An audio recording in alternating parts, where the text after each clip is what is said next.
Georges Igarello, nous adoptons depuis quelque temps déjà ensemble un point de vue qui est celui d'une histoire culturelle du sport. Cela nous conduit assez logiquement à aborder la question de la technique et de l'évolution des techniques. Absolument. Et peut-être faut-il commencer par, non pas les techniques du sport, mais les techniques du corps. Il faut les distinguer. Alors, bien sûr, il faut les distinguer. Et en même temps, il faut penser à leur relation possible. Alors commençons par les techniques du corps. Un de ceux qui en a parlé avec le plus de pertinence, c'est Mauss. Les gens qui travaillent sur la question le savent bien. Mauss, qui est un anthropologue, donc qui s'intéresse finalement au comportement de l'humain au sens large du terme. Petit-fils de Durkheim. Petit-fils de Durkheim, oui, enfin bon, qui est en tout cas qui baigne dans l'anthropologie, l'ethnologie, et qui écrit dans les années 30, plus précisément en 1936, un article qui est resté célèbre et qui s'intitule « Les techniques du corps ». Alors que nous dit-il ? Bien, une chose qu'en un certain sens nous savons, mais que nous savons plus de façon intuitive que de façon réellement réflexive, et qui est extrêmement importante. Il nous dit, selon les cultures, les manières de faire sur des objets extrêmement précis, pour ne pas dire extrêmement étroits, varient. Autrement dit, selon les cultures, les façons de dormir ne sont pas exactement les mêmes, les façons de bêcher la terre ne sont pas les mêmes, voire même, à la limite, les façons de marcher. Il y a une manière d'engager le corps dans les comportements qui est susceptible de variation en fonction des grandes collectivités, un peu comme les accents sur une parole changent, eh bien, les manières d'agir, les types de gestes changent selon les grandes appartenances culturelles. Alors pourquoi ça nous intéresse ? Évidemment, ce n'est pas exactement le même problème que la question du sport au sens étroit du terme. C'est pas le même problème, parce que dans la question du sport, on n'a pas le simple thème de l'agir au sens large du terme. On a le problème d'agir avec le plus d'efficacité possible. Autrement dit, c'est pas la façon de faire qui est centrale, c'est la façon de faire en obtenant le maximum d'efficacité dans une situation bien précise, réglementée, obéissant à des normes et obéissant à des attentes tout à fait étroites. Par exemple, lancer le poids le plus loin qui soit. Donc, de ce point de vue, la technique du corps peut avoir un rapport avec la technique sportive, mais n'a pas un rapport étroit. En revanche, en quoi elle intéresse néanmoins la culture sportive, la technique sportive? Elle intéresse d'une part sur l'idée selon laquelle les gestes que nous faisons ne sont évidemment pas des gestes naturels, ce sont des gestes construits, ce sont des gestes qui appartiennent à des collectivités. Et elle intéresse la technique sportive parce que on peut toujours se poser la question suivante. Au-delà de l'efficacité que nous essayons d'appliquer à la pratique sportive proprement dite, est-ce qu'au-delà de cela, il n'y a pas quand même une manière de faire qui continue, malgré la recherche de l'efficacité, qui continue d'appartenir à une culture locale? Autrement dit, par exemple, il y aurait un lancer de poids qui serait plutôt américain, un lancer de poids qui serait plutôt anglais ou français. Vous voyez, cette question reste. Bon, c'est pas l'objet d'y répondre ici et maintenant. En revanche, ce que nous devons souligner, c'est d'une part l'appartenance culturelle des techniques corporelles, et c'est d'autre part le fait que la question se pose sur la présence de la culture dans la recherche de l'efficacité maximale. Voilà. On pourrait peut-être revenir à ce corps maîtrisé, redressé, ce corps formé par la culture. Est-ce qu'on pourrait illustrer cela, parce qu'on ne mesure pas l'importance de ce travail. Vous avez tout à fait raison. Non, on ne mesure pas, et en même temps, il est extrêmement important. Comme nous le disions dans les entretiens précédents, la culture, c'est elle qui construit nos visages, qui construit nos allures, qui construit nos façons de marcher. Donnons deux ou trois exemples, si vous voulez, qui sont extrêmement parlants, à mon avis, et qui sont des exemples relativement peu travaillés, aussi bien d'ailleurs par les anthropologues que par les historiens. Deux exemples très simples. Si vous regardez avec beaucoup d'attention la façon dont se tient un noble à la période de la grande monarchie française, vous verrez qu'il a tendance à traduire quelque chose qui est de l'ordre de la fierté, qui est de l'ordre de la hauteur, et en même temps qui est de l'ordre de la distance. Il a tendance à le traduire en repoussant relativement ses épaules, un peu comme si il mettait à distance les personnes, et en même temps en avançant la partie antérieure de son corps, c'est-à-dire son ventre. Donc les postures de la noblesse classique sont des postures que je qualifierais d'archées. Et vous le vérifiez si vous regardez avec attention les gravures. Alors c'est pas dit, vous voyez, donc il faut regarder les images pour pouvoir véritablement l'expliciter. Et si vous regardez les gravures des grands bourgeois de la première moitié du 19e, après la Révolution française, vous verrez que certains d'entre eux ont peut-être le ventre avancé, mais c'est lié à ce que j'appellerais l'onctuosité du corps bourgeois.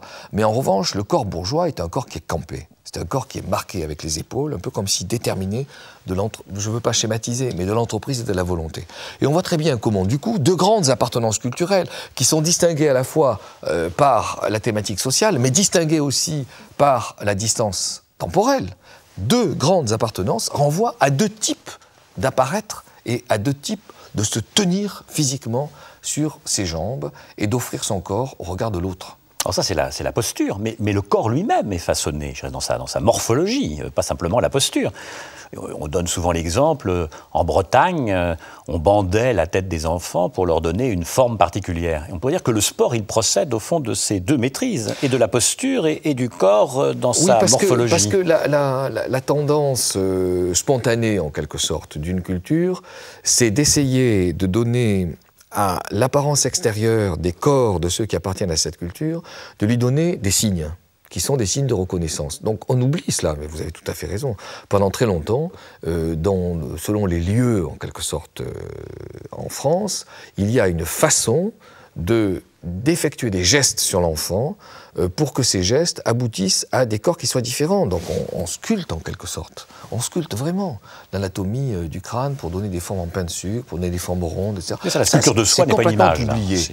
C'est complètement oublié. Mais on voit très bien comment le projet, c'est d'arriver à obtenir des morphologies qui, évidemment, sont des morphologies culturelles, mais qui sont des morphologies qui ensuite restent, sont inscrites dans les os et pas seulement dans les muscles, des morphologies qui signifient immédiatement l'appartenance. Donc on voit, vous voyez, on pourrait dire, on voit d'une part, évidemment, le costume régional qui pendant très longtemps a joué ce rôle, mais d'autre part, la façon d'inscrire en quelque sorte le signe, d'implanter, je dirais, de transformer en physiologie le signe de la culture sur le corps. Alors on pourrait ajouter le problème suivant, c'est que dans notre histoire récente, on voit bien comment de grands modèles ont bougé et font que l'apparence du corps, pas seulement sur le problème des costumes ou sur le problème de la propreté, et on voit comment l'apparence du corps entre la fin du 19e et la fin du 20e siècle s'est complètement transformée en fonction même du modèle. Par exemple, à l'évidence, le corps en santé, à la fin du 19e siècle, c'est un corps qui obéit d'abord à des couleurs, plutôt rouges, sanguins, voyez, et en même temps, c'est un corps qui aboutit à quelque chose qui était relativement dense.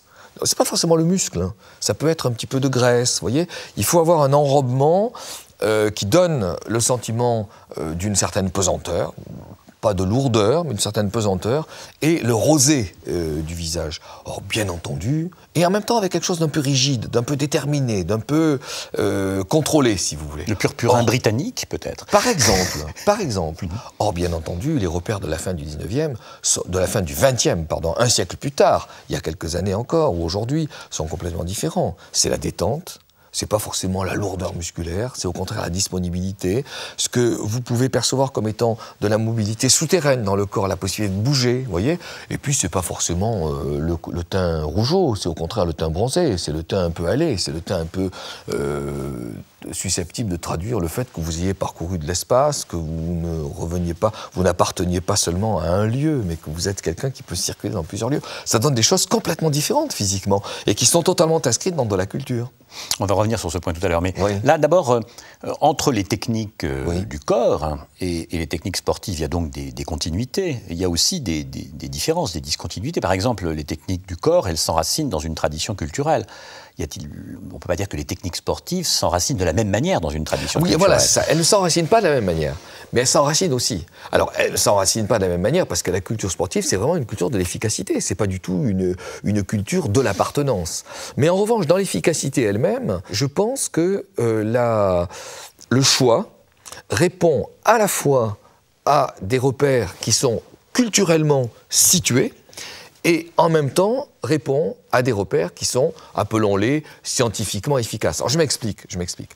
La culture de la fin du XIXe siècle, c'est une culture qui continue quand même, par rapport aux décennies précédentes, de favoriser la force. C'est une culture qui favorise quelque chose qui est plutôt de l'ordre du statique, quelque chose qui favorise plutôt la tension. On retrouve les questions que je posais tout à l'heure. Et au niveau de l'efficacité sportive, ce genre de repères se retrouve. Par exemple, en gymnastique, à l'évidence, à la fois pour des raisons de matériaux, qui sont des matériaux lourds, le bois, l'acier, donc pour des raisons de matériaux. Je parle de la gymnastique aux agrès. Et en même temps, pour des raisons de repères culturels, les gestes qui sont considérés comme techniquement efficaces sont des gestes de force, sont des gestes qui favorisent la statique, sont des gestes qui favorisent la plastique physique, vous voyez. Or, aujourd'hui, les gestes qui sont considérés comme techniquement efficaces, quels sont-ils? Ce sont des gestes qui sont liés à des matériaux, d'abord, qui sont différents, qui sont beaucoup plus souples, qui comportent des systèmes d'élasticité, qui comportent des repères qui ne passent plus nécessairement par l'acier ou par le bois, mais qui passent par les fibres, par les plastiques, etc., d'une part, et d'autre part, qui passent par des repères mettant en scène ce qui plaît davantage, c'est-à-dire la rapidité, le vertige, des modes de mobilité, l'élan, l'acrobatie, vous voyez, c'est pas du tout la même chose. Et techniquement, ça entraîne un certain nombre de façons de faire qui sont incontestablement différentes.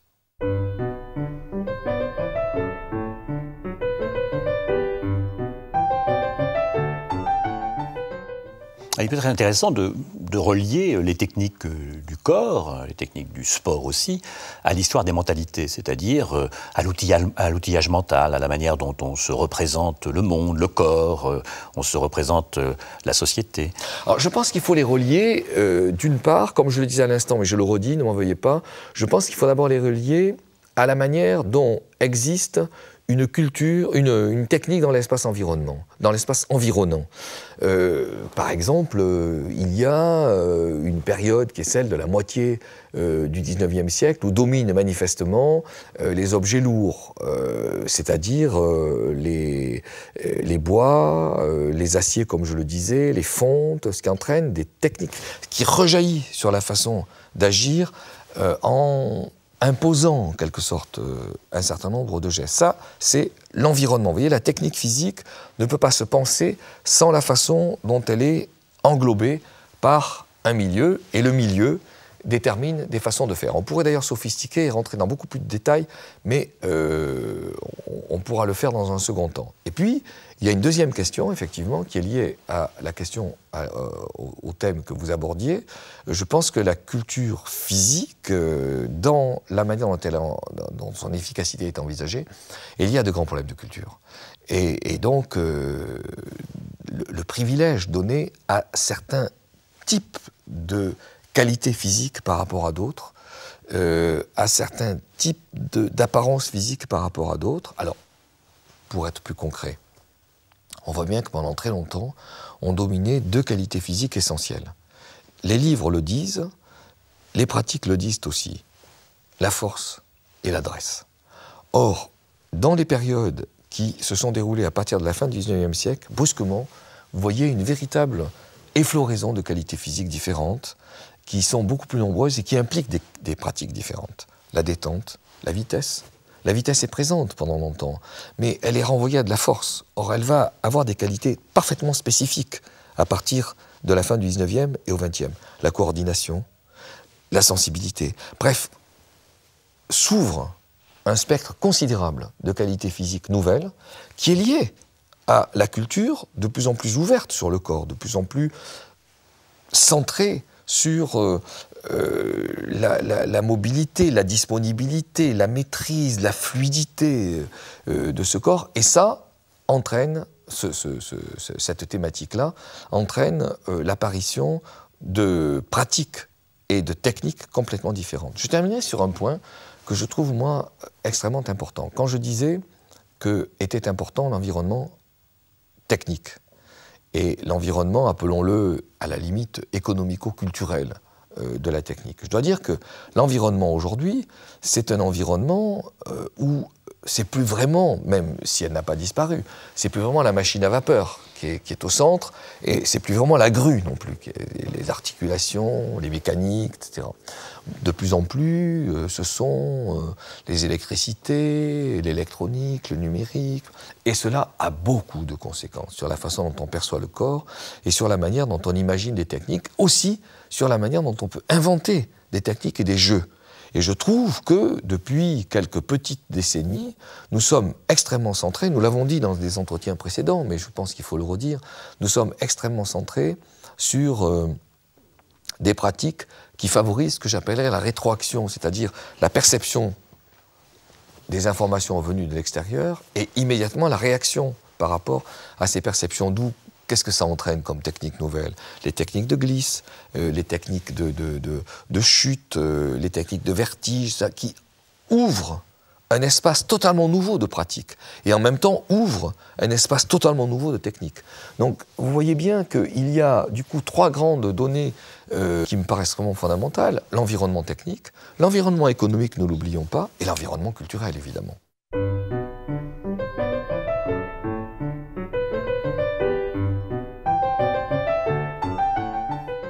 Alors, on peut se poser la question, depuis quand, enfin c'est difficile de faire une genèse de ce genre, mais depuis quand l'idée, par exemple, que l'on puisse transformer son corps par la pratique sportive, par exemple?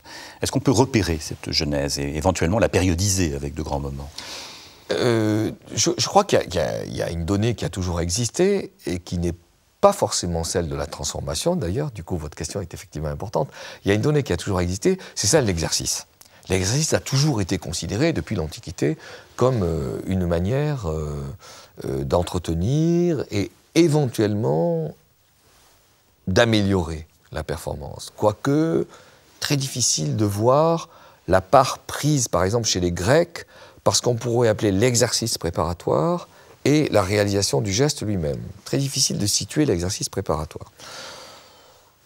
Je pense que ce qui a toujours été considéré dans ce que j'appellerais, moi, la société occidentale moderne, c'est-à-dire celle qui naît, disons, avec la Renaissance dans l'Occident européen, ce qui a toujours été considéré comme apporté par l'exercice, on le voit dans les textes canoniques, De Arte Gymnastica de Mercurialis au XVIe siècle, de l'art de la gymnastique.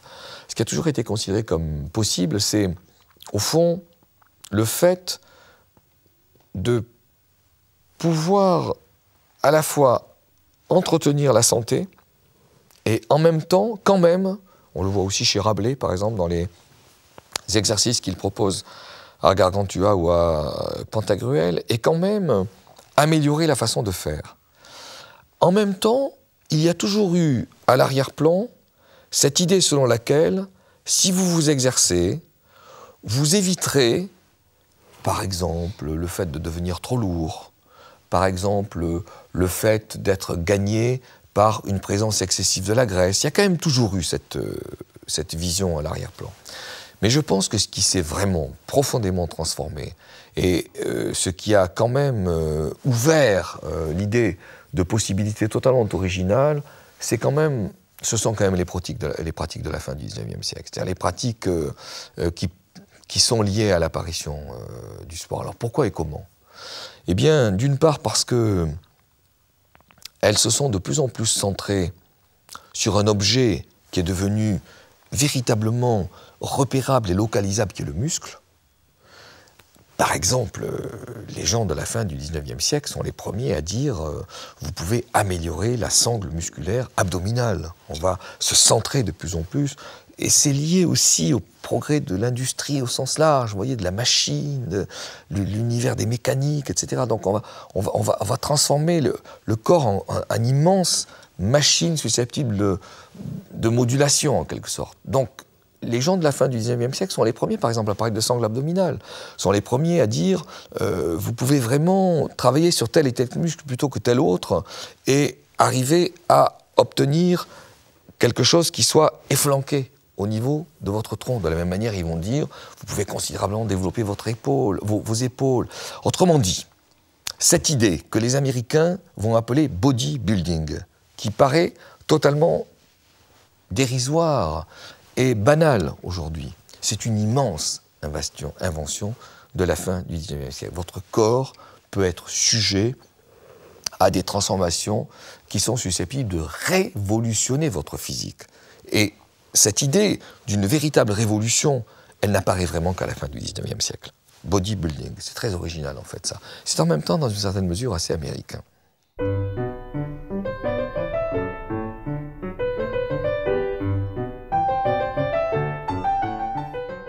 Et lorsque l'on parle de technique, d'évolution technique, d'histoire technique, on ne peut pas ne pas parler d'innovation technique. Alors, la question de l'innovation, est-ce que ce furent longtemps les praticiens qui ont introduit des innovations techniques? On peut penser, je sais pas, au rouleau dorsal, par exemple. Est-ce qu'aujourd'hui, l'innovation technique ne vient pas d'ailleurs, par exemple, de la science ou de techniciens spécialisés, de laboratoires spécialisés? Est-ce que ce nouveau rapport entre à la fois la technique, l'innovation et la science engage le sport dans de nouvelles voies? À l'évidence, il l'engage. Mais en même temps, je crois qu'il faut bien comprendre la manière dont les praticiens ont eu pendant très longtemps, et je dirais que, à mon sens, ils l'ont encore aujourd'hui, à quel point les praticiens ont eu une initiative dans ce secteur, malgré l'accroissement des recherches, et en particulier des recherches qui se sont développées au XXe siècle. Les praticiens ont eu un avantage, pourquoi ?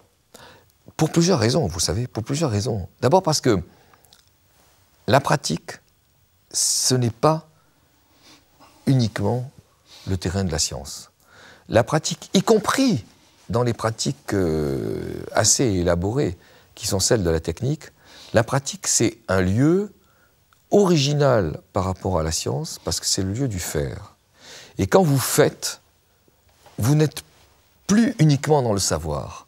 Vous êtes dans quelque chose qui est déjà de l'ordre de l'imprégnation physique. Vous êtes totalement investi dans de l'activité et plus dans la distance.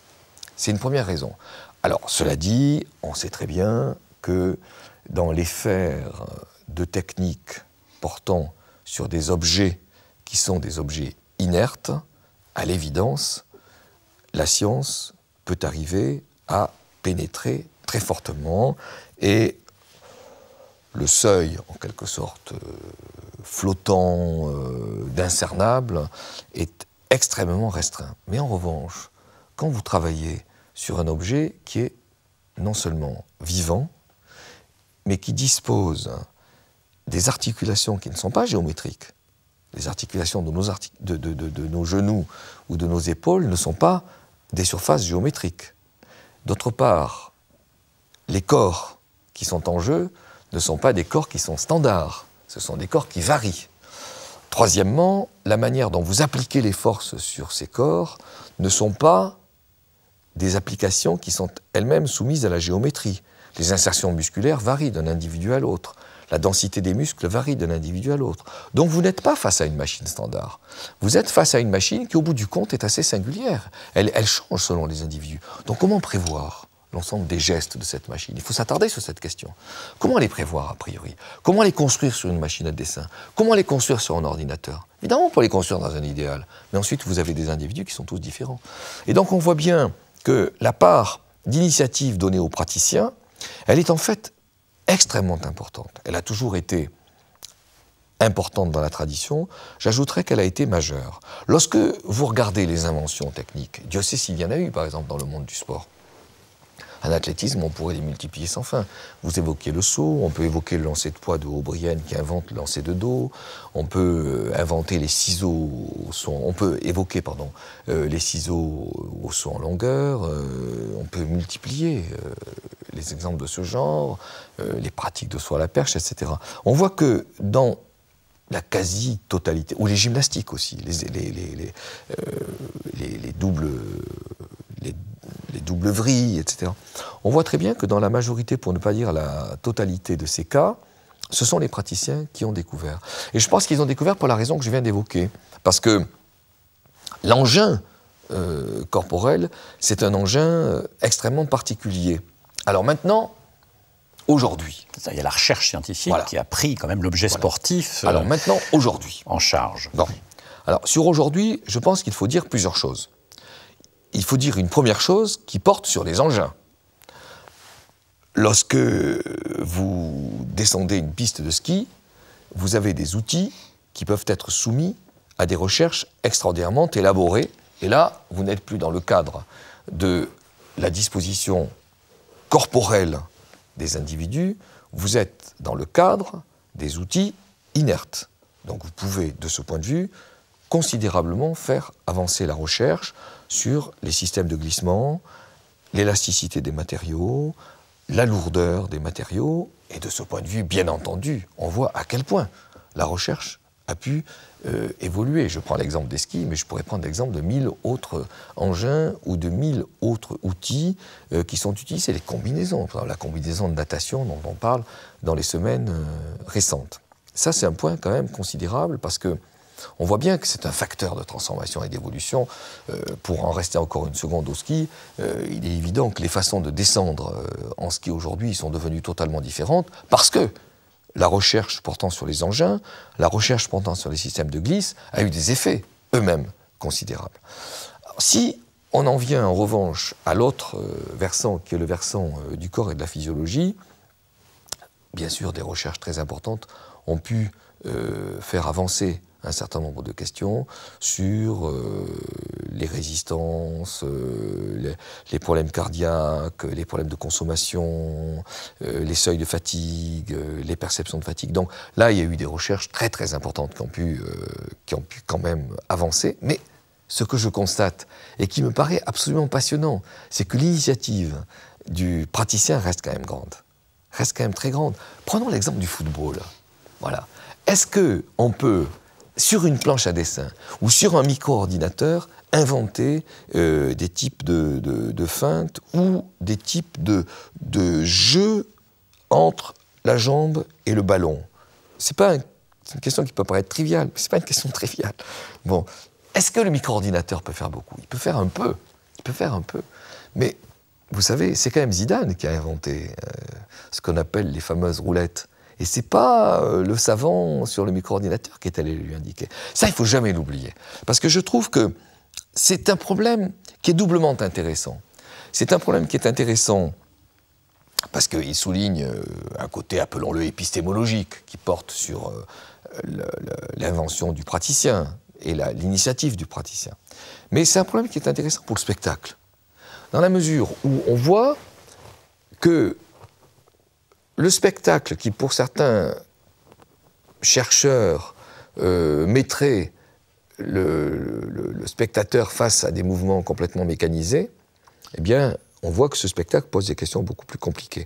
Et que ce qui fait sans doute l'excitation du spectateur, c'est de constater que le praticien a de l'initiative, c'est que le praticien peut inventer, c'est que le talent du praticien peut s'imposer par rapport à un autre, et que dans ce cas-là, l'excitation du spectacle grandit, vous voyez. Donc ça pose un problème qui n'est pas seulement épistémologique, ça pose un problème qui est anthropologique, qui porte sur le plaisir que le sport peut provoquer, qui porte sur l'excitation que ce sport peut provoquer, et qui montre que des corps qui apparemment sont des machines sont tout sauf des machines.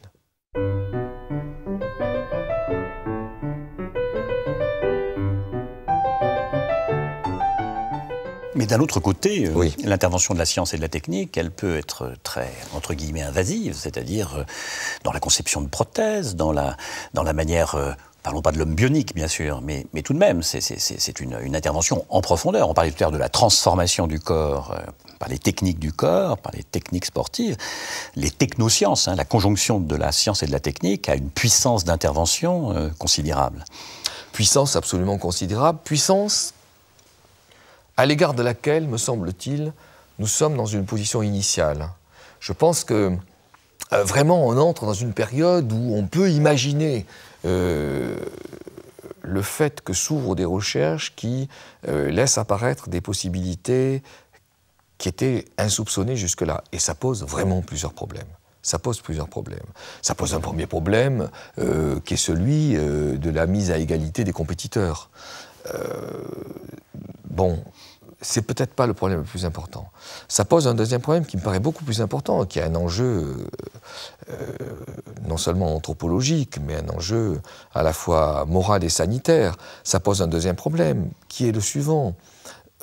Imaginons pour l'instant, je dis nous sommes à l'origine de ça. Nous sommes vraiment à la période initiale, pour reprendre le terme que je disais tout à l'heure. Imaginons que quelqu'un découvre brusquement de nouvelles résistances, par exemple à l'effort, le fait de transformer les modes de consommation du sang, de combustion du sang, etc. Et donc donne la possibilité à des individus de résister infiniment plus, sans qu'il y ait le recours à des objets qui soient immédiatement dangereux. Imaginons que cela soit possible. Est-ce qu'à moyen terme et à long terme, le danger ne va pas se révéler? Vous voyez, est-ce qu'à moyen terme ou à long terme, nous ne risquons pas de faire exister quelque chose qui, au bout d'un certain temps, peut apparaître comme relevant de la monstruosité? C'est un problème de fond. C'est un problème de fond. Et donc, du coup, je pense que nous sommes, dans cette période, appelés à une question qui, jusque-là, n'était qu'une question latente, mais qui me paraît maintenant devenir une question en quelque sorte explicite, si vous voulez, ouverte. C'est la question de l'éthique. Autrement dit, les transformations qui semblent possibles sont des transformations dont nous ne savons pas jusqu'où elles peuvent aller et qui peut, au fond, évaluer leur légitimité. Je pense qu'il faut absolument ouvrir une réflexion sur l'éthique et la création. Il existe un tribunal arbitral du sport. Je pense qu'il devrait exister aussi des comités éthiques du sport.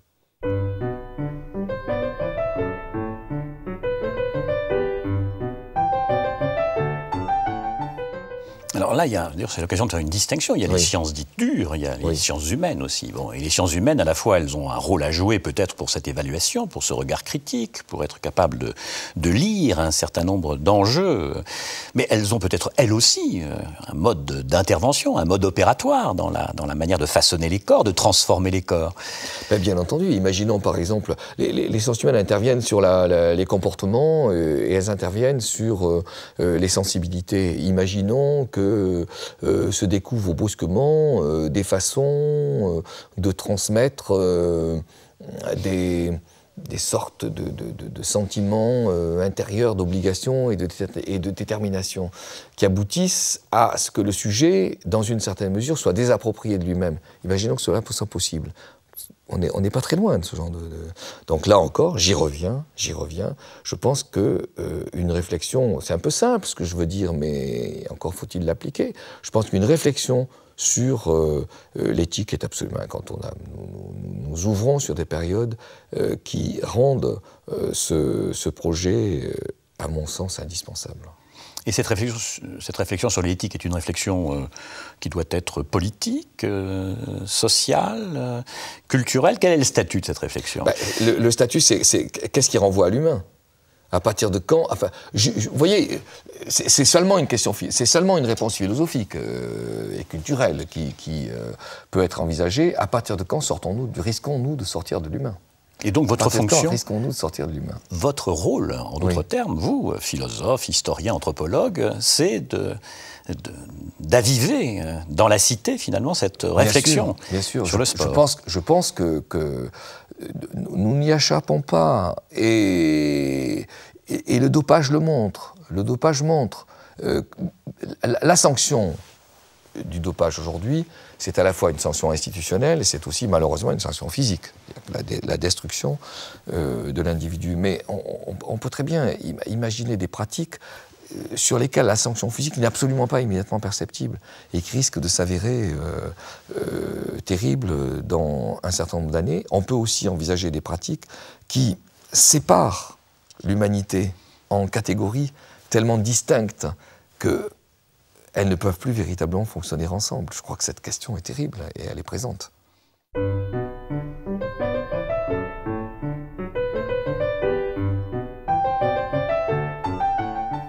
Alors nous avons parlé du corps, des techniques du corps, techniques sportives. Chaque fois que l'on parle du corps, que l'on intervient sur le corps, qu'on le transforme, il y a des mises en scène du corps, il y a des dramaturgies, il y a des mythologisations. Comment comprendre ce processus? Je pense qu'il y a au moins 3 niveaux d'approche sur le problème technique étroit et spécifique. Il y a une approche qui porte sur le corps, l'organisation de ces agencements fonctionnelles, ce que j'appellerais les logiques motrices, si vous voulez, les logiques comportementales. Il y a un deuxième niveau qui est celui de ces entours immédiats. En quoi ces entours immédiats, ces outils, en quoi peuvent-ils réagir sur les techniques qu'il utilise et les transformer. Selon les outils que vous avez, eh bien, vous allez faire des gestes différents. Selon les espaces que vous traversez, vous allez faire des gestes différents. Transformer physiquement une haie d'athlétisme, c'est conduire les individus à effectuer des sauts différents. Vous voyez, là, il y a un aller-retour entre l'espace immédiat, l'espace proche, et la technique proprement dite. Et puis, il y a un troisième niveau, qui est celui que j'évoquais tout à l'heure lorsque je parlais de l'espace environnant, avec le milieu technique proprement dit, qui impose un certain nombre de gestes, au fond, privilégiés par rapport à d'autres. Je pense qu'il y a, pour répondre à votre question, un problème qui est extrêmement important, qui est la question culturelle au sens large. Quels sont les gestes qu'une culture va privilégier à un moment donné? Quels sont ceux sur lesquels elle va sanctionner ce qui est positif et sanctionner ce qui est négatif? Et je crois qu'il faut effectivement penser le sport en fonction de ces grandes catégories culturelles. Et une fois encore, le sport tel qu'il était envisagé à la fin du XIXe siècle, par rapport aux grandes catégories culturelles et en conséquence par rapport aux techniques qui étaient proposées, s'est totalement transformé. On pourrait multiplier à cet égard des exemples. Par exemple, les gestes féminins. Ce qui était considéré comme exclusivement féminin à la fin du XIXe siècle n'est plus du tout considéré comme exclusivement féminin aujourd'hui. Pierre de Coubertin refuse la plupart des pratiques féminines en 1896. Des pratiques féminines commencent à s'introduire en athlétisme, par exemple, en 1928 à Amsterdam, et certaines d'entre elles, le 800 mètres, qui aboutit à des conséquences jugées comme plutôt tristes ou dramatiques, sont aussitôt refusées. Et à nouveau, il faudra des années et des années pour que les courses longues ou demi-longues réapparaissent dans la pratique féminine. Donc il y a une image du corps qui se transforme dans la représentation que s'en font les acteurs et qui autorise certaines techniques à des moments donnés, qui les interdit à d'autres. Et je dois dire que de ce point de vue-là, aujourd'hui, la pratique féminine est considérée comme totalement équivalente par rapport aux pratiques de l'homme. Ça a des conséquences, vous savez, ça a des conséquences que l'on ne soupçonne pas. Parce que, par exemple, ce qu'on appelait, de manière que je trouve évidemment aujourd'hui totalement contestable, ce qu'on appelait le deuxième sexe, qui était considéré comme le sexe de la beauté, qui par ailleurs s'appelait aussi le beau sexe. Pour qu'il soit beau sexe, il fallait évidemment que certaines pratiques ne soient pas les siennes. Par exemple, la course défigurait le visage d'une femme. Aujourd'hui, qui va dire que la course défigure le visage d'une femme? Donc, la notion même de beauté a complètement changé. La manière dont on qualifie de beau quelqu'un renvoie, vous voyez, c'est quelque chose de très profond, renvoie à d'autres critères, autorise des techniques qui jusque-là n'existaient pas. Et donc, déplace également la façon dont l'homme perçoit un certain nombre de ces critères. Et cette beauté féminine qui peut être codée aussi bien à travers des pratiques de force que à partir de pratiques de résistance, transforme la vision même que l'on a de la beauté et fait que l'homme peut prétendre à des pratiques de beauté auxquelles auparavant il ne prétendait pas. Donc ces questions de culture qui semblent des questions comme ça un petit peu superficielles renvoient en fait à des problèmes qui sont extrêmement profonds et qui mettent en scène des corps qui du coup peuvent être jugés comme totalement transformés dans leur apparence, mais aussi, ne l'oublions pas, comme totalement transformés dans leur technique.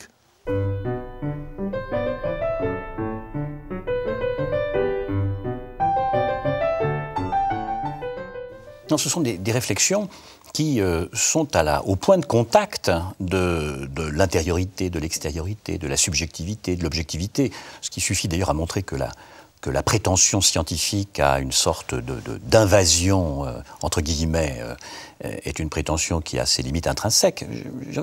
De manière exemplaire, la question, par exemple, de la santé, répondre qu'est-ce qu'être en bonne santé, c'est une question que la science, même la science médicale, a beaucoup de mal à formuler et à apporter des réponses. Et qu'est-ce qu'être en forme? Parce que là, on n'est pas de plein pied avec les difficultés. On est de plein pied. On est de plein pied avec ce type de difficultés. Alors, restons un instant sur le problème de la santé. Quelle était la notion de santé envisagée de façon traditionnelle? C'était l'entretien. C'était gardons notre santé, voyez, conservons notre santé. Ne la laissons pas être menacée. Qu'est-ce que nous disons aujourd'hui?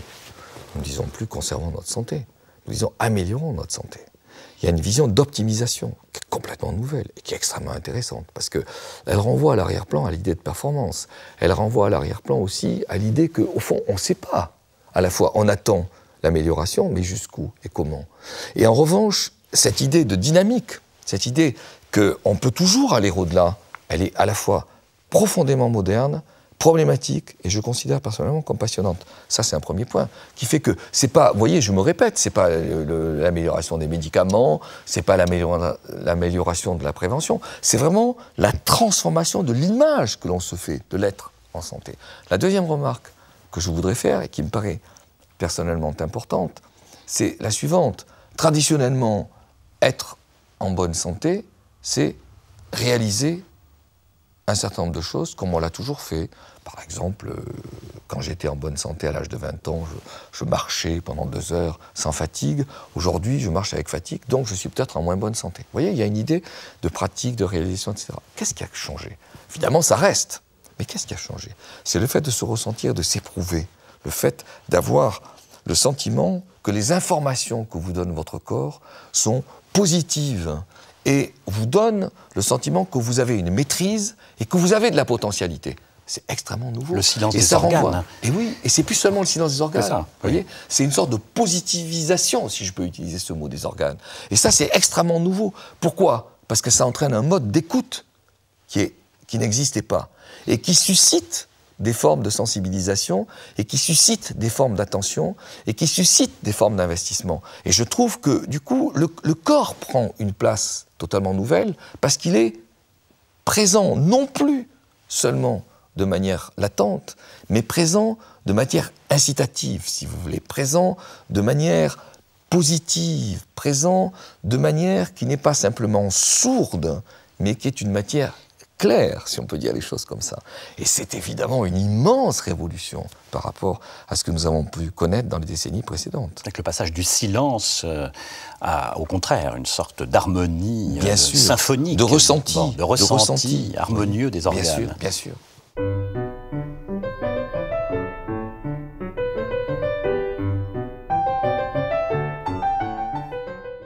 On pourrait ici envisager, par exemple, parce que le sport, c'est pas simplement le sport de compétition, c'est aussi le sport qui est une pratique pour soi. Oui. Et quand on parle de la santé, quand on parle de la forme, parce qu'on n'a peut-être pas assez insisté sur cette notion de forme dans sa différence avec la santé. Qu'est-ce qu'être en forme, hein? La forme dans son rapport au contenu, je sais pas, c'est une curieuse expression. C'est une question difficile parce que le mot est déjà faussement inducteur. Forme, ça renvoie à quelque chose qui se définit par des traits. Or, bien entendu, être en forme ne se définit simplement pas par le fait d'avoir tel dessin d'épaule ou tel dessin d'abdomen. Être en forme renvoie à autre chose, qui est beaucoup plus difficile à définir, mais qui passe précisément par la sensibilité. Et quand vous suivez, je trouve que le problème des mots est extrêmement intéressant. Quand vous suivez les mots, vous voyez que ce mot n'existe pas au 19e. Ça n'a pas de sens, être en forme au 19e. Ça n'existe pas.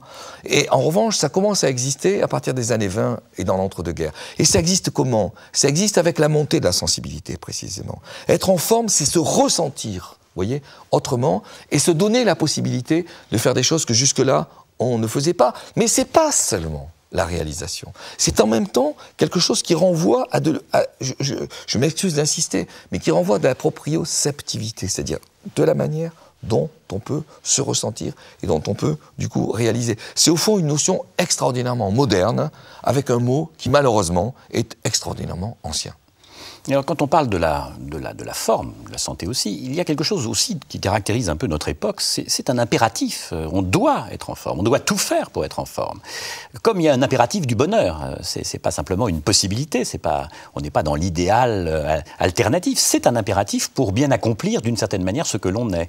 Notre époque est difficile, si vous voulez. Notre époque est difficile parce que d'un côté, il y a une dimension fabuleusement intéressante et positive, qui est celle quand même de l'acquisition d'une autonomie. On dépend moins, aujourd'hui, on dépend moins qu'on ne dépendait auparavant d'un certain nombre d'instances, on dépend moins du collectif, on a moins à traduire, par exemple, ses appartenances, on a moins à montrer de quel milieu on ressort, on a moins à montrer à quel métier on appartient. Quand vous regardez dans la rue, vous distinguez moins les appartenances. Vous voyez, donc là, il y a quand même quelque chose qui est très profond et qui est de l'ordre de l'autonomie, de la disponibilité de soi. On supporte moins. Par exemple, il y a des mots nouveaux également très intéressants. Le harcèlement. On supporte beaucoup moins le harcèlement, on supporte moins les impositions. Donc là, quand même, ne l'oublions pas, ce sont des gains considérables. Mais en même temps, et je rejoins la question que vous posez, en même temps, il y a des attentes. Et ça renvoie d'ailleurs à l'idée de santé. Il y a des attentes. On ne peut pas être sur un mode étal. Il faut que l'on soit toujours un peu mieux. Et quelle est l'idée à l'arrière-plan? Il faut qu'on se réalise. L'autonomie, c'est aussi et en même temps aller au bout de soi. Un peu, ça me renvoie à des analyses qu'a pu faire Alain Ehrenberg sur la réalisation de soi, etc. Alors, quand on entre dans ce type de registre, et Dieu sait si nos sociétés nous y poussent, réalisez-vous, soyez vous-même, etc. Quand on entre dans ce type de registre, on voit à quel point les choses deviennent difficiles, parce que quel est le modèle d'être vous-même? Vous-même, vous êtes quelqu'un de singulier, vous êtes quelqu'un d'autonome, vous n'obéissez pas du coup à un modèle collectif, vous répondez à quelque chose qui renvoie à votre propre singularité, à votre propre individualité. Qu'est-ce que c'est qu'être vous-même? Très difficile de répondre. Et en même temps, il y a cette sorte d'injonction qui consiste à ce qu'on ait à se réaliser, à ce que l'on aille au bout de soi-même, à ce que l'on soit véritablement soi-même.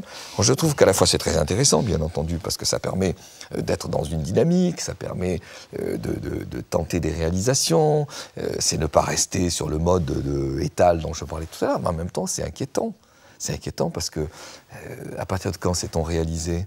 À partir de quand a-t-on réussi véritablement ce qu'il fallait que nous réussissions? Et aussi bien en termes psychologiques qu'en termes physiques d'ailleurs. Qu'en termes physiques, cette question à la fois se pose et en même temps, elle a des réponses qui sont extrêmement difficiles et qui renvoient parfois à des formes de déception, à des formes d'insatisfaction, à des formes de sentiments d'irréalisation. Donc, je disais que nous vivons une époque difficile parce qu'elle est paradoxale. Elle ne nous protège pas, si vous voulez. D'un côté, elle nous aide incontestablement à nous réaliser, nous sommes moins dépendants, et de notre côté, elle nous inquiète, parce que cette réalisation ne nous permet pas, n'est pas aidée par des modèles dont nous pourrions disposer. Alors, moi, je ne voudrais pas verser dans le pessimisme, je ne voudrais pas verser dans la critique systématique et dans la dénonciation. Je pense que quoi qu'il en soit, on est toujours confronté à quelque chose qui est de l'ordre de l'épreuve. Exister, c'est quand même affronter, si vous voulez, de l'épreuve et de la réalisation. Donc, d'un autre côté, c'est aussi un petit peu incontournable. Mais je pense qu'il faut mesurer, il faut vraiment mesurer la difficulté que cela représente. C'est vrai que les impératifs sont très lourds. Il y a des normes extrêmement lourdes. Par exemple, des normes de jeunesse, des modèles corporels, en particulier pour les femmes d'ailleurs. Tout à fait. Et que tout cela, soyez en bonne santé, soyez en forme, soyez heureux, ça renvoie à des normes très fortes. Et oui, bien sûr. Et vous voyez à quel point c'est particulier. Parce que la norme traditionnelle, c'est fait ce que je vous dis. Bon. Quand vous lisez les grands traités de politesse ou de civilité, c'est obéissez à tel et tel type de comportement, dont des comportements corporels d'ailleurs, qui sont parfois extrêmement exigeants sur l'apparence, la propreté, l'élégance, l'expression, etc. Les normes qui existent à la cour de Versailles sont des normes, ne l'oublions jamais, d'une exigence considérable. C'est un écrasement que le sujet peut subir. Donc on peut dire que nous en sommes sortis. Et que, au fond, nous avons la chance de pouvoir nous réaliser et de pouvoir critiquer, vous voyez, entre le fils et le père, et puis de pouvoir critiquer les pères, de pouvoir les remettre en cause, etc. C'est beaucoup plus toléré. Un des premiers grands gestes, je trouve, moi, dans notre histoire, c'est le texte que Diderot peut écrire sur les pères, en disant bah, le père c'est difficile, mais le fils a à s'affirmer. Ça, c'est magnifique dans l'histoire de l'Occident. Bon. Donc ça, c'est incontestablement positif. Mais en même temps, s'affirmer jusqu'où? S'affirmer comment? Voilà. Et je pense que c'est en même temps la grandeur et la fragilité de notre époque, ce genre de paradoxe.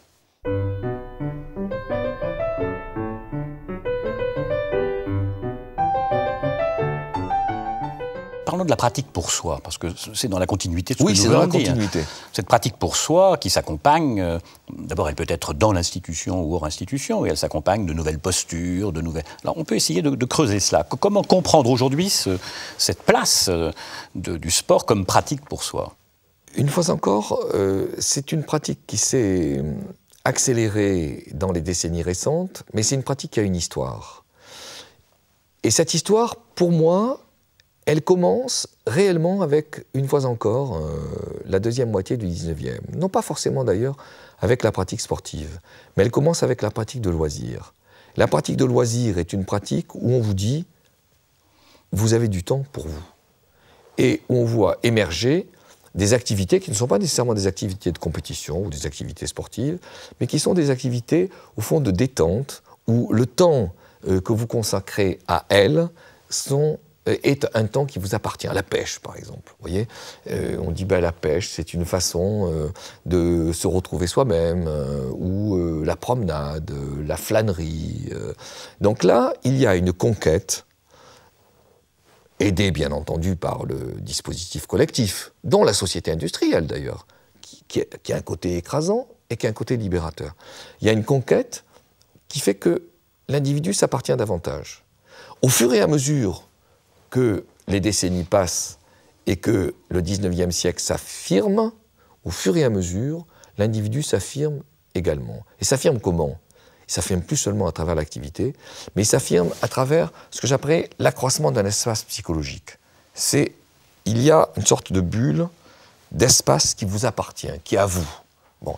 Et cet espace qui est à vous, c'est un espace où non seulement vous pouvez donner du temps pour vous appartenir, pour vous détendre, mais c'est un espace aussi où vous pouvez vous construire pour retrouver en quelque sorte de la solidité de vous-même et vous affirmer mieux et davantage.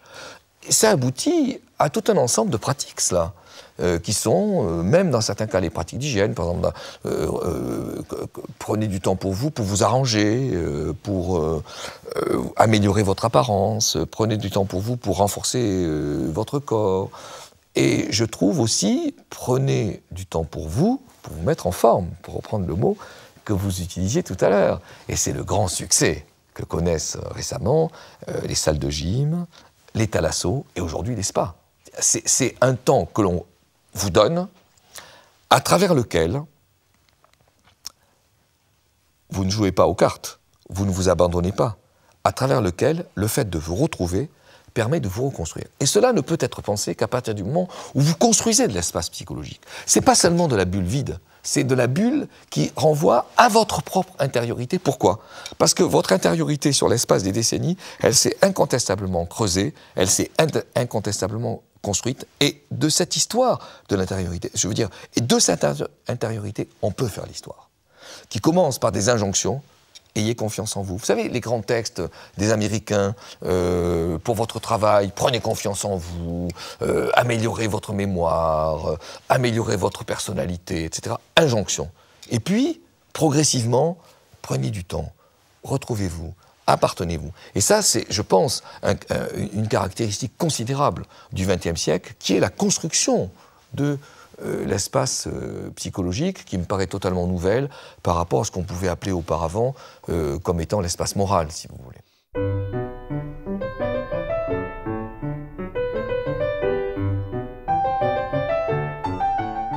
Donc à la fois une épreuve de soi, oui, et en même temps la découverte en soi d'une sorte de transcendance. D'un espace de soi. Alors l'idée de la transcendance me paraît effectivement très importante.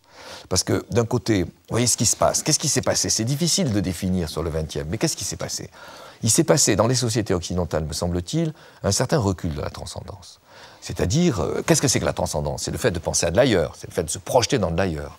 Alors ça, la transcendance, ça peut être l'idée qu'existe une surnature, mais la transcendance, ça peut être aussi l'idée qu'existe dans un temps à venir une possibilité de faire, de se retrouver, de se réaliser, etc. Incontestablement, ça a reculé. Ça a reculé pour des raisons que l'on connaît bien, qui sont à la fois des raisons économiques, qui sont à la fois des raisons économiques au sens où on ne bâtit plus son bas de laine pour pouvoir profiter de ses économies dans 30 ans, mais au contraire, on dépense tous les mois un petit peu pour ces fameuses économies, on n'y pense plus. Et en revanche, on a des crédits qui permettent de partir en vacances aussitôt, vous savez, dans les banques, entrer, vous pouvez partir, etc. Donc, on voit comment, de ce point de vue, la transcendance se joue totalement autrement. Plus dans un projet lointain, mais dans des disponibilités immédiates. Ça, c'est le problème économique. Bon. Le problème politique a reculé. Le problème politique, c'est plus les lendemains qui chantent, c'est plus les sociétés, battez-vous comme des fous pour que votre société change dans 40 ans. La société qui change dans 40 ans ne nous intéresse plus. Bon.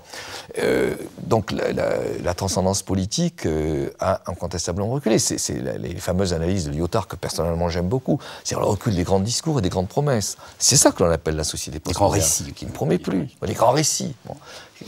La société postmoderne ne promet plus. On a pris l'exemple de l'économie, on a pris l'exemple de la politique, on pourrait prendre l'exemple de la religion. Même ceux qui continuent de croire, croient sur des données qui ont à se réaliser dans l'immédiat. Il faut que Dieu m'aide maintenant. Il ne faut pas qu'il m'aide pour l'éternité, il faut qu'il m'aide dans ma situation présente. Donc là, il y a une immense conversion qui est extrêmement intéressante au niveau philosophique et anthropologique. Alors ça aboutit à quoi? Est-ce que ça aboutit à un effacement de la transcendance? Je serais beaucoup plus nuancé personnellement. Je ne pense pas que la transcendance ait disparu. Je crois que nous avons besoin, ne serait-ce que parce que nous sommes des vivants, et des vivants conscients. Nous avons besoin de la transcendance, nous avons besoin de nous projeter, nous avons besoin d'exister dans de l'ailleurs. Bon. Y compris dans le voyage immédiat d'ailleurs. C'est de la transcendance immédiate. Donc, nous n'y échappons pas. En revanche, je pense que l'immense conversion qui s'est produite, c'est que cette transcendance s'est rabattue. Elle s'est d'une part rabattue sur le sujet, qui se promet des choses à lui-même, se réaliser, par exemple. Se dépasser. Se dépasser. Et elle s'est rabattue sur le corps, ce qui m'appartient. C'est ça que je dois transformer. C'est ça que je dois véritablement redistribuer, vous voyez ? Donc, il y a... On retrouve l'impératif, là. On retrouve l'impératif. Il y a ces idées extrêmement intéressantes et extrêmement présentes qui sont, si je transforme mon corps, je peux me transformer. Et transformer mon corps, c'est un projet. Donc, rabattre en quelque sorte ce qui était de l'ordre de l'ailleurs, ce qui était de l'ordre du lointain, ce qui était de l'ordre, au fond, de l'avenir, vous voyez, et du collectif. Le rabattre sur le sujet comme porteur d'un projet selon lequel, si je me transforme moi en termes psychologiques, mais si je me transforme moi en termes physiques, je peux totalement redistribuer mes possibles, redistribuer mes manières de vivre et redistribuer, ne l'oublions jamais, ce qui est fondamental, mes manières de me ressentir et de m'éprouver. D'où cet enjeu totalement nouveau qui est donné au corps aujourd'hui, comme instrument de transformation profonde de soi, et pas simplement comme instrument de nouvelle apparence de soi ou de nouvelles performances, vous voyez, de soi. Ça, je pense qu'on ne le prend pas, à mon avis, suffisamment en compte dans les études de sciences humaines, alors qu'en fait, c'est assez central, sinon fondamental. Et tout cela conduit aussi à se poser la question de savoir si ça ne transforme pas, modifie pas le statut du héros, celui qu'on imite. Est-ce que l'exemplarité n'est pas par là même transformée ? Oui, bien sûr, parce que le héros, c'est très compliqué l'affaire du héros. C'est très compliqué, parce que le héros, pendant très longtemps, c'est le héros considéré comme inaccessible, intouchable, qualitativement différent, et celui, c'est le saint, si vous voulez, et celui qui vous promet une réalisation, mais pour un lointain extraordinairement éloigné. Le saint est un bel exemple. Bon. Je pense que le héros, aujourd'hui, il continue d'exister. La télévision le montre, les affiches le montrent, le cinéma, même le roman. Le héros continue d'exister, mais il s'est profondément transformé.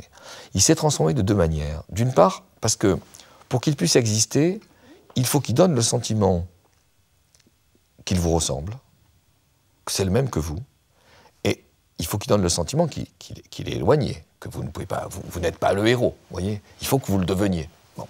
Première transformation, mais c'est le même. Autrement dit, vous le touchez. C'est pas un être différent. Vous le côtoyez, voyez. Et du coup, peut-être il est moins porteur de cet aspect sacré qu'il pouvait avoir, mais il continue d'en avoir un petit peu de sacralisation. Bon. Et en même temps, le héros, c'est quelqu'un qui peut vous donner le sentiment que vous pouvez vous transformer dans un temps relativement proche, relativement repérable, relativement immédiat. Et je pense que c'est vraiment fondamental comme transformation anthropologique du sujet. Parce que ça renvoie à l'idée que le sujet possède en lui-même sa potentialité de transformation. C'est ça, on peut même se demander là s'il n'y a pas une sorte de transcendance, entre guillemets, héroïque. Oui, et puis oui, il y a à la fois cette transcendance héroïque et il y a cette transcendance que vous pouvez tenir entre vos mains, qui était à votre disposition, en quelque sorte. Ça, c'est extrêmement nouveau. Nouveau statut de la transcendance, domestication de la transcendance. Totalement, domestication de la transcendance, totalement nouveau.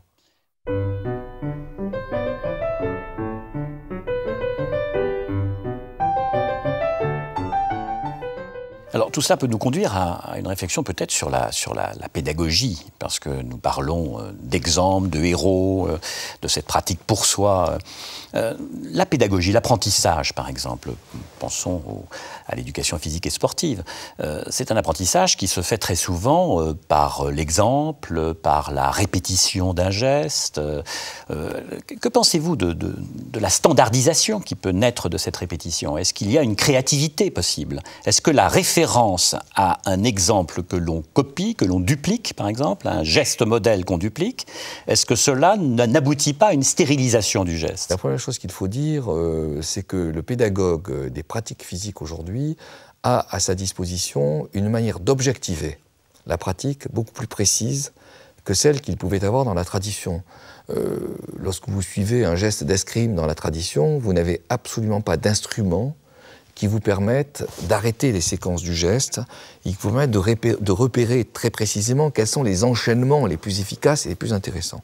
Or, aujourd'hui, vous avez à votre disposition des manières d'objectivation que tout le monde connaît bien, qui sont les caméras, les systèmes informatiques, etc. Vous avez des moyens d'objectivation qui vous donnent une connaissance incontestablement meilleure du geste que celle que vous aviez jusque-là. Donc, vous avez à transmettre plus et mieux que vous n'aviez auparavant. Ça, c'est un premier point. Il est quand même très important, parce que les éducateurs physiques sont vraiment autrement armés qu'ils ne l'étaient.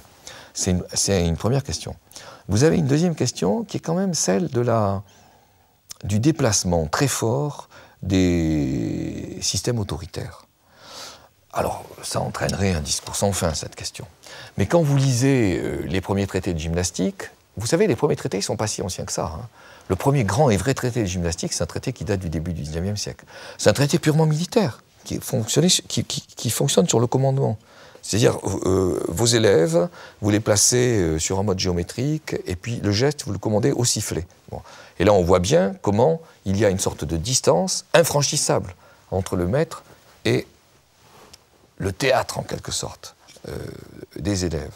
Or, aujourd'hui, ce système autoritaire a été profondément bouleversé et incontestablement, il comporte des procédures qui font beaucoup plus place à la tolérance, à l'acceptation, à l'écoute, à la tentative de comprendre quelle est la singularité de l'élève, au fait qu'après tout, vous pouvez aussi toucher l'élève, etc. Le système relationnel, on pourrait en parler des heures, mais le système relationnel s'est totalement transformé. Il y a une troisième donnée que je trouve très importante dans la question pédagogique. Cette troisième donnée, c'est celle qui place le pédagogue dans une position totalement différente que peut l'être le savant. Alors pourquoi ? Parce que pour les raisons que nous avons évoquées tout à l'heure, le pédagogue n'est pas celui qui, malgré tous les instruments dont nous venons de parler, n'est pas en mesure de connaître de bout en bout l'efficacité d'un mouvement. Il ne peut pas connaître de bout en bout l'efficacité d'un mouvement. Parce que, je le répète, on ne va pas recommencer ce que nous avons dit, les surfaces articulaires ne sont pas géométriques, l'ensemble du corps n'est pas un système balistique obéissant aux simples lois de la mécanique. N'insistons pas. Donc il ne sait pas exactement. Comment peut-il agir ? Il faut à la fois qu'il dise et en même temps qu'il soit conscient que ce qu'il dit ne va pas jusqu'au bout de ce que l'on peut savoir. D'où ce troisième point très important, où le pédagogue doit avoir l'intuition, qui me paraît personnellement très difficile, pour ne pas dire assez rare, l'intuition qui consiste à convaincre l'élève que ce qu'il dit est effectivement objectif. Or, lui, il sait que cette objectivité a ses limites. Vous voyez, le pédagogue me paraît personnellement des pratiques corporelles, mais tous les pédagogues en général, mais des pratiques corporelles en particulier. Le pédagogue me paraît sur un fil sur lequel il est difficile de trouver de l'équilibre. C'est un vrai défi, mais c'est un défi absolument passionnant. Et puis le jeu qu'il y a entre l'imitation féconde, car tout enseignement repose sur une part d'imitation. Et en même temps la limite de la seule imitation. Et le champion, c'est celui qu'on imite. Hein. Oui, mais c'est là, vous voyez, c'est là que le pédagogue a un jeu très important à faire. Parce qu'il doit parvenir à prendre en compte la singularité de celui qui est devant lui. Un service, pour prendre un exemple tout bête, un service au tennis n'est pas du tout le même d'un champion à un autre. Et ça, c'est le pédagogue qui peut le percevoir. Donc ça fait 3 types de difficultés où, dans certains cas, le pédagogue est aidé et où dans d'autres cas, il est moins aidé. Alors ça, c'est la relation pédagogique, je dirais, du maître à l'élève. Vous avez dit tout à l'heure que le maître peut même presque toucher l'élève, oui, pas trop. Oui, par contre, il y a aussi peut-être la fonction d'exemplarité ou d'imitation dans la compétition. Est-ce que le sport de compétition a une fonction féconde de ce point de vue-là? C'est une question à laquelle il est relativement difficile de répondre. Ce que l'on peut dire, c'est qu'incontestablement, le milieu des acteurs aide ceux qui cessaient à certains gestes. Autrement dit, le fait de voir, le fait d'être au contact de ceux qui font, d'une manière assez obscure, mais d'une manière incontestable, aide les réalisateurs à mieux effectuer ce qu'on attend d'eux. Donc là, le milieu joue un petit peu comme un facteur d'imprégnation, vous voyez. Et en même temps, moi je continue de penser, je peux me tromper, mais je continue de penser qu'il faut que l'acteur trouve son chemin, si vous voulez. Il faut que la réalisation à laquelle il se soumet puisse correspondre parfaitement à des qualités qui sont les siennes et des qualités qui en dernier ressort sont singulières. Donc vous avez cet équilibre à trouver extrêmement difficile entre le fait de rentrer, quoi qu'il en soit quand même, dans des procédures de modèle que le pédagogue doit transmettre et dans des procédures de singularisation que le pédagogue doit parvenir à faire exister au niveau de la conscience de l'acteur et du pratiquant.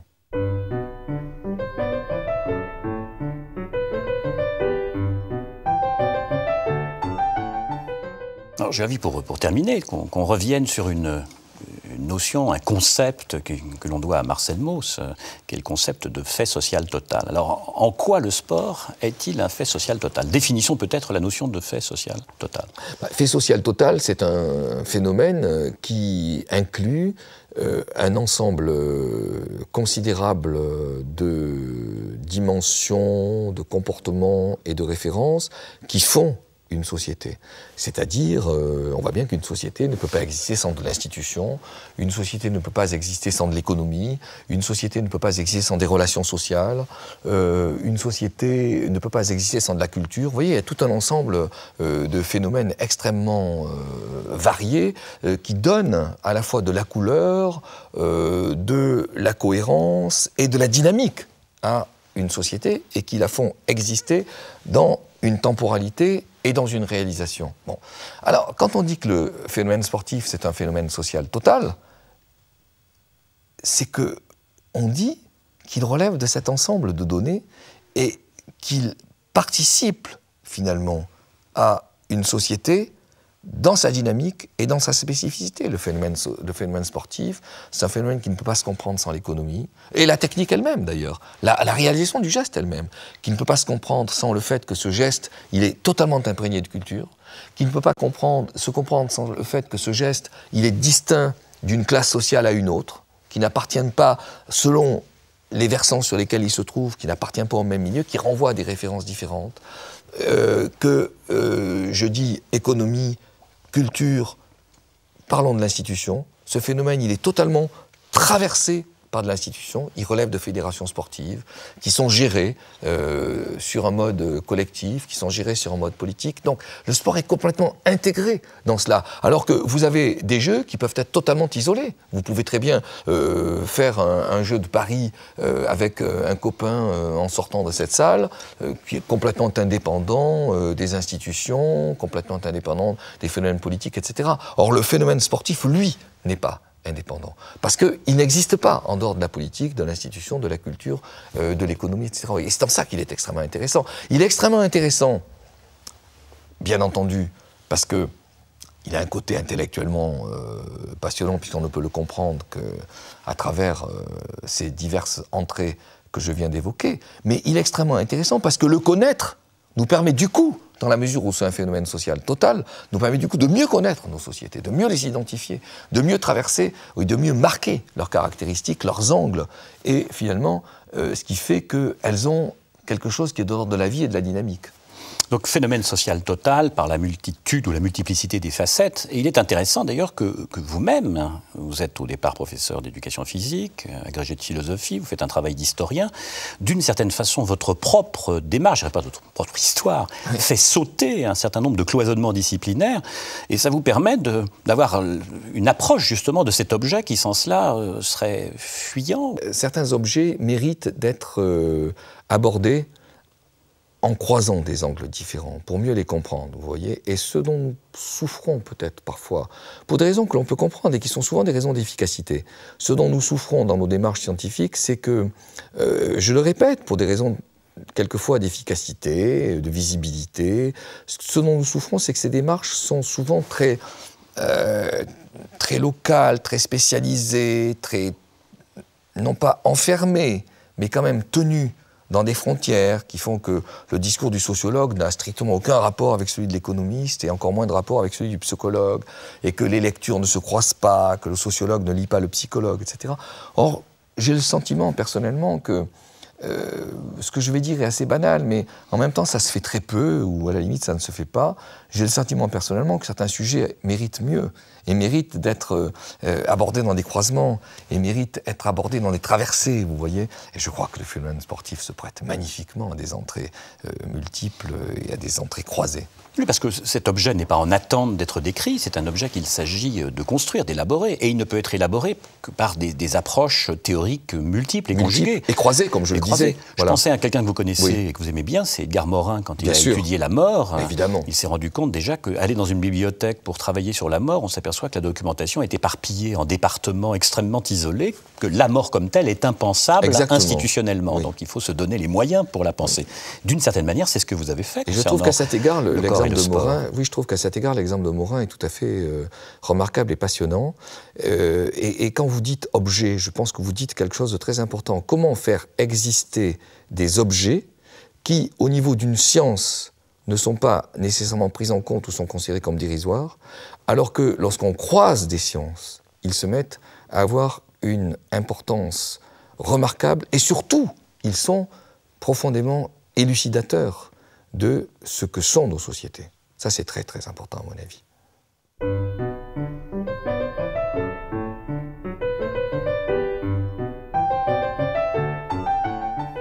Lorsque l'on parle de fait social total, on insiste sur les approches pluridisciplinaires. C'est déjà une manière de dire que le sport ou les pratiques sportives ou le phénomène sportif est un objet d'étude légitime que l'université a pris en charge et qui a aujourd'hui un statut universitaire incontesté.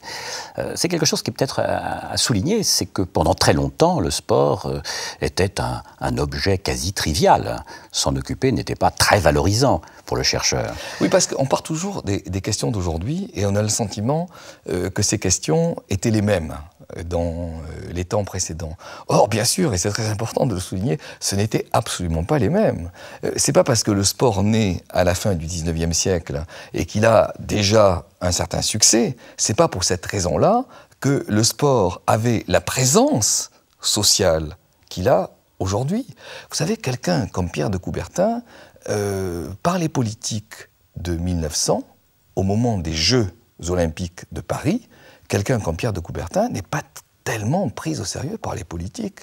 Et les politiques disent, par exemple, mais enfin, qu'est-ce que c'est que ce retour des Jeux olympiques, cette croyance à l'Antiquité, cette sorte d'archéologie de la culture qui n'a aucun rapport avec les intérêts d'aujourd'hui. Donc voilà ce que disent les hommes politiques. Et que font-ils en 1900, dans des Jeux olympiques de 1900 ? Moi j'ai beaucoup travaillé là-dessus parce que je trouve que c'est un exemple extrêmement parlant. Que font-ils ?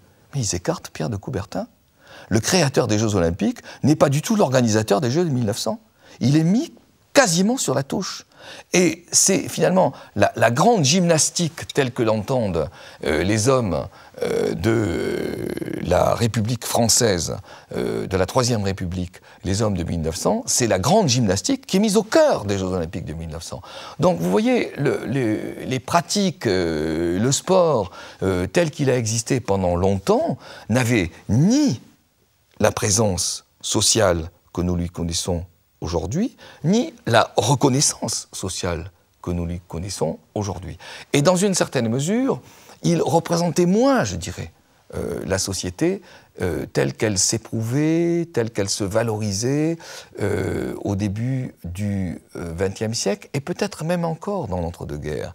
Ce qui valorisait davantage, c'était peut-être les activités de loisirs au sens large du terme, c'était les activités culturelles, c'était le camping, c'était les sorties, c'était les vacances. Bon. Et le sport, bien sûr, avait une présence, mais en termes à la fois, je répète et j'insiste, de quantité de pratiquants, de quantité de présence et de valeur de présence était très loin des taux d'aujourd'hui. Or, qu'est-ce qui se produit aujourd'hui? Bien entendu, nous l'avons dit, redisons-le, il se produit d'une part une immense présence de pratiquants, environ 14 millions de gens qui sont licenciés, ce qui est considérable, et il se produit une immense présence de spectateurs d'une part et de téléspectateurs d'autre part. Donc le sport devient à la fois extraordinairement présent dans nos sociétés et, ne l'oublions pas, il devient extraordinairement valorisé comme représentatif de ce que nos sociétés attendent. Dans les personnalités préférées des Français, qui voit-on aujourd'hui dans les grandes enquêtes?